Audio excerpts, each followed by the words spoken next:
ஒரு கட்சியில் அறியப்பட்ட முகங்களாக இருக்கக்கூடிய 4 பேர் 5 பேர் விலகுவதால் ஒரு கட்சி கீழே விழுந்துருமா அப்படின்னா 100 விழுக்காடு நடக்காது. ராஜீவ்காந்தி அவர்கள் கல்யாண சுரெல்லாம் போகும்போது இதே கருத்து பதிவு செய்யப்பட்டது. நாம் தமிழ் கட்சி 2ஆ உடைய போகுது, 3ஆ உடைய போகுது, 4ஆ உடைய போகுதுன்னு.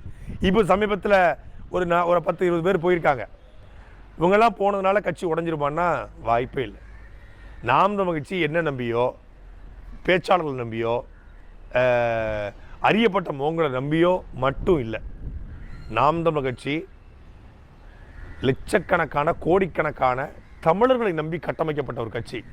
நான் வருவேன்னு சொல்லி அண்ணன் சீமான் கட்சி ஆரம்பிக்கலை. இடுமான கார்த்திக் வருவார், காளியம்மாள் வருவாங்க, ராஜீவ்காந்தி வருவார், கல்யாண சுந்தரம் வருவார், அவங்க இப்படி நம்பிலாம் அண்ணன் சீமான் கட்சி ஆரம்பிக்கலை. அண்ணன் சீமான் அவர்கள் கட்சி ஆரம்பித்தது மக்களை நம்பி, உலக தமிழர்கள் நம்பி. வந்தவர்களை வளர்த்தார். இனி எவர் வந்தாலும் அவர் வளர்ப்பார்.